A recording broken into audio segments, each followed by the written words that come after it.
ICT का उपयोग कैसे करें पर चर्चा करेंगे। आइए सबसे पहले जान लेते हैं कि आईसीटी का फुल फॉर्म क्या होता है।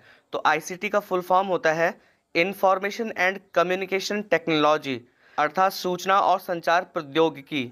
जैसा कि नाम से ही स्पष्ट है कि यह एक ऐसी टेक्नोलॉजी है जिसका उपयोग कम्युनिकेशन स्किल यानी कि संचार दक्षताओं को बेहतर बनाने में किया जाता है। आज हम कंप्यूटर के माध्यम से इंटरनेट का उपयोग करके पूरी दुनिया से सूचनाओं का आदान प्रदान कर सकते हैं।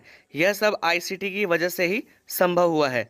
आज आईसीटी का उपयोग एजुकेशन, हेल्थ और एग्रीकल्चर जैसे अनेक क्षेत्रों में बहुत जोरों से हो रहा है। आईसीटी का उपयोग और महत्व इतना ज़्यादा बढ़ गया है कि शिक्षा के क्षेत्र के सभी संवर्गों में, चाहे वो उच्च शिक्षा हो या माध्यमिक शिक्षा हो या बेसिक शिक्षा हो, के विद्यालयों में छात्रों को आईसीटी के माध्यम से उच्च श्रेणी की शिक्षा दी जा रही है। मैं आपका थोड़ा ध्यान आकृष्ट करना चाहूँगा।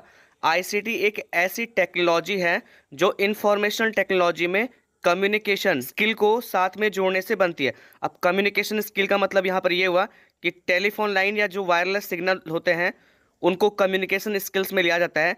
तो अगर हम इसे इंफॉर्मेशन टेक्नोलॉजी के साथ में जोड़ दें यानी कि आईटी के साथ में जोड़ दें तो ये बन जाता है आपका आईसीटी, यानी कि इंफॉर्मेशन टेक्नोलॉजी में हमने कम्युनिकेशन का जो स्किल है उसको जोड़ दिया है। तो आईटी में जो सी है, जो कम्युनिकेशन स्किल है, उसको जोड़ने से बन जाता है आईसीटी, यानी कि ये आईटी और कम्युनिकेशन स्किल का कॉम्बो है। आईसीटी के अंतर्गत computer, network, software, communication, transmission ये सब आते हैं। आज हमारा देश डिजिटल इंडिया की ओर बढ़ रहा है तो ये आईसीटी की ही देन है।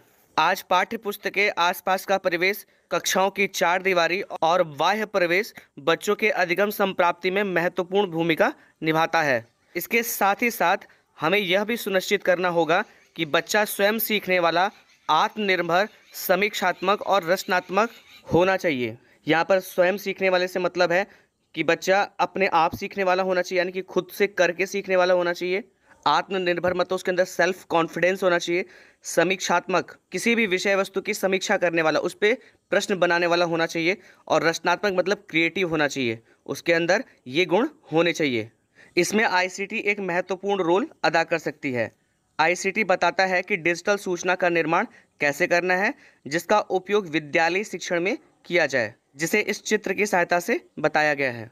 अब देखिए, जो चित्र आपको दिख रहा है उसके सेंटर में डिजिटल सूचना लिखा हुआ है, यानी कि डिजिटल सूचना को बनाने के लिए जिन जिन कंपोनेंट्स की जरूरत है वो उसके चारों तरफ लिखे हुए हैं। इसमें देखिए सबसे पहला है सृजन, कि जो डिजिटल सूचना है उसका सृजन कैसे करना है।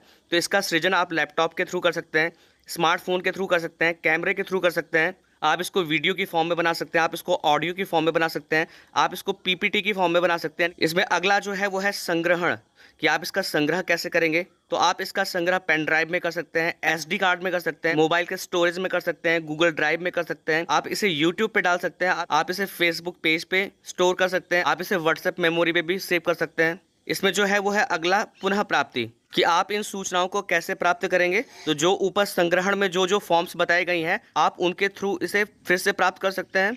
फिर अगला है इसमें फेरबदल। फेरबदल से मतलब यहाँ पर एडिटिंग से है, कि जो भी मटेरियल आपने प्राप्त किया है, ऊपर प्राप्त कर चुके हैं या बनाया गया है, उसे विषय के अनुसार आप बदल भी सकते हैं। आप उसमें कोई चीज़ जोड़ सकते हैं, कोई चीज़ हटा सकते हैं, कोई पिक्चर ऐड कर सकते हैं या बीच में कोई ऑडियो क्लिप आप ऐड कर सकते हैं।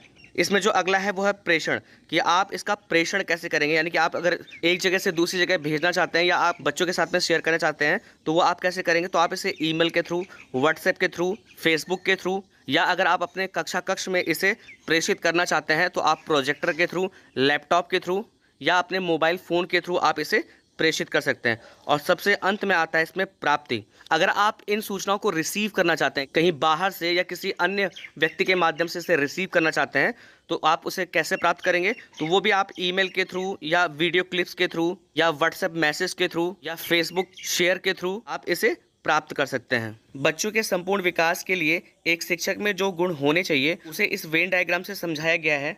दूसरे शब्दों में आईसीटी का प्रयोग करने के लिए एक शिक्षक में जो गुण होने चाहिए वो इस डायग्राम में बताए गए हैं। आइए इसे समझते हैं। देखिए, इस वेन डायग्राम में 3 सर्कल्स हैं। ये तीनों सर्कल्स आईसीटी का प्रयोग करने वाले शिक्षक की क्वालिटीज़ को डिनोट कर रहे हैं।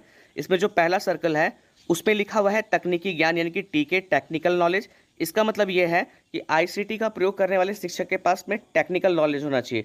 उसे कंप्यूटर चलाना आना चाहिए, उसे स्मार्टफोन चलाना आना चाहिए, उसे प्रोजेक्टर चलाना आना चाहिए, उसे ईमेल टाइप करना आना चाहिए, उसे ईमेल रिसीव करना आना चाहिए, उसे पीपीटी बनाना आना चाहिए, उसे डिजिटल सूचनाएं बनाना आना चाहिए। ये सभी टेक्निकल नॉलेज एक आईसीटी का प्रयोग करने वाले शिक्षक के पास में होना चाहिए। इसमें जो दूसरा सर्कल है वो शिक्षण शास्त्रीय ज्ञान यानी कि पीके को डिनोट कर रहा है। अब शिक्षण शास्त्रीय ज्ञान का ये मतलब होता है कि शिक्षण के जो भी शास्त्र हैं, यानी कि आपको कक्षा कक्ष में शिक्षण कैसे करना है, शिक्षण की कौन कौन सी विधियां हैं, ये सभी ज्ञान शिक्षण शास्त्रीय ज्ञान में आता है। तो एक आईसीटी का प्रयोग करने के लिए एक शिक्षक के पास में शिक्षण शास्त्रीय ज्ञान होना चाहिए।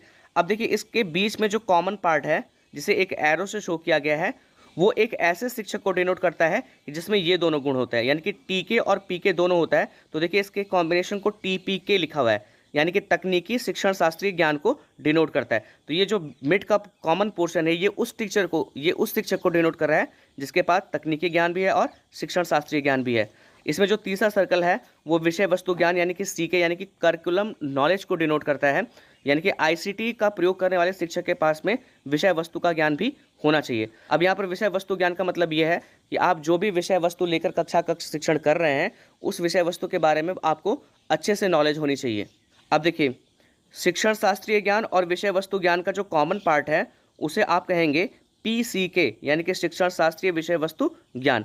तो ऐसा शिक्षक जिसके पास ये दोनों क्वालिटीज़ होती हैं उसे पीसीके कहते हैं। इसी तरह से तकनीकी ज्ञान और विषय वस्तु ज्ञान का जो कॉमन पार्ट है यानी कि ये दोनों गुण जो जिस शिक्षक के पास में होते हैं उसे कहते हैं टीसीके यानी कि टेक्निकल करिकुलम नॉलेज। तो ये उस अध्यापक को डिनोट कर रहा है जिसके पास में, अब देखिए जो आदर्श शिक्षक होता है उसमें ये तीनों गुण होने चाहिए, और यहाँ का जो मिड पोर्शन है वो उस आदर्श शिक्षक को डिनोट कर रहा है जिसके पास में ये तीनों नॉलेजेस हैं, यानी कि टीके पीके और सीके।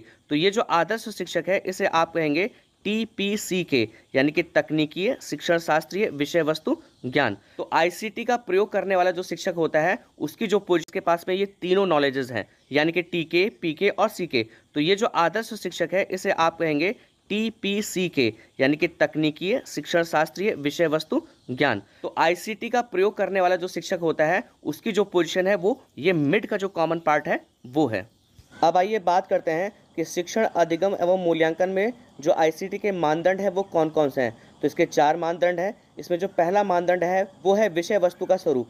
ये विषय वस्तु का स्वरूप क्या होना चाहिए? तो विषय वस्तु का जो स्वरूप होता है वो तथ्यात्मक होता है, वैचारिक होता है, प्रक्रियात्मक होता है, अपनी विचार प्रक्रिया के बारे में समझ होता है। तो इन विषय वस्तु के स्वरूप के अकॉर्डिंग हमें जो मीडिया है उसका प्रयोग करना चाहिए।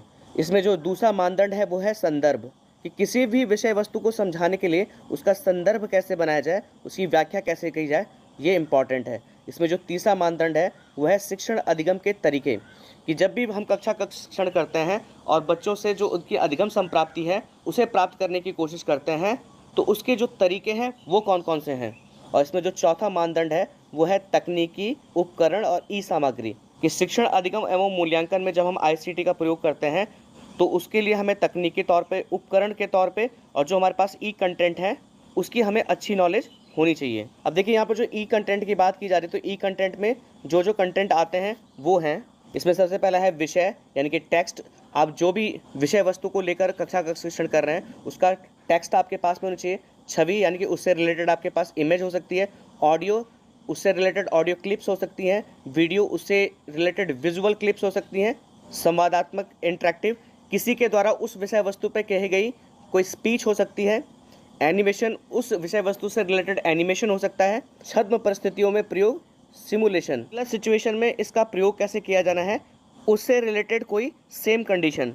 तो ये सभी सामग्रियाँ ई सामग्री यानी कि ई कंटेंट में आती हैं। अब आइए अंतिम में बात करते हैं कि आईसीटी के प्रयोग से शिक्षण अधिगम सुधारने के लिए कुछ मोबाइल ऐप है जिसकी जानकारी यहाँ पर दी गई है। मैं क्रमवार इन्हें पढ़ देता हूँ। इसमें जो पहला मोबाइल ऐप है वो है एनाटॉमी 4D, दूसरा मोबाइल ऐप है ऑनलाइन लैब्स, तीसरा है क्विकर, चौथा है स्काई व्यू फ्री, पांचवा है आर्ट्स एंड कल्चर, छठवां है स्टार ट्रैकर, सातवां है PHET, आठवां है स्टॉप मोशन एनिमेशन, नौवां है स्ट्रीट व्यू और 10वां है कहूट। अब देखिए चाहे विषय वस्तु का स्वरूप हो या संदर्भ हो या शिक्षण अधिगम के तरीके हो या तकनीकी उपकरण या ई सामग्री हो या अभी अभी हमने जो मोबाइल ऐप्स देखे हैं, तो इन सभी की जिम्मेदारी एक शिक्षक की है कि वो विषय वस्तु के अकॉर्डिंग जो भी मोबाइल ऐप है उसका सिलेक्शन करे, उसे ई कंटेंट के तौर पे यूज करे और उसके उपयोग से कक्षा कक्ष शिक्षण करें। मैंने इस वीडियो के माध्यम से आईसीटी को संक्षेप में समझाने की कोशिश की है। आशा करता हूं कि आपको समझ में आया होगा। अगर आप इसे वृहद रूप से जानना चाहते हैं तो अभी हाल में ही निष्ठा प्रशिक्षण हुआ था जिसमें आपको मॉड्यूल प्राप्त हुए थे। तो वॉल्यूम 2 के अंतर्गत जो मॉड्यूल नंबर 6 है वो पूरा आईसीटी के बारे में, वहाँ आप पूरा वृहद रूप से इसे जान सकते हैं। वीडियो देखने के लिए आप सभी लोगों का बहुत बहुत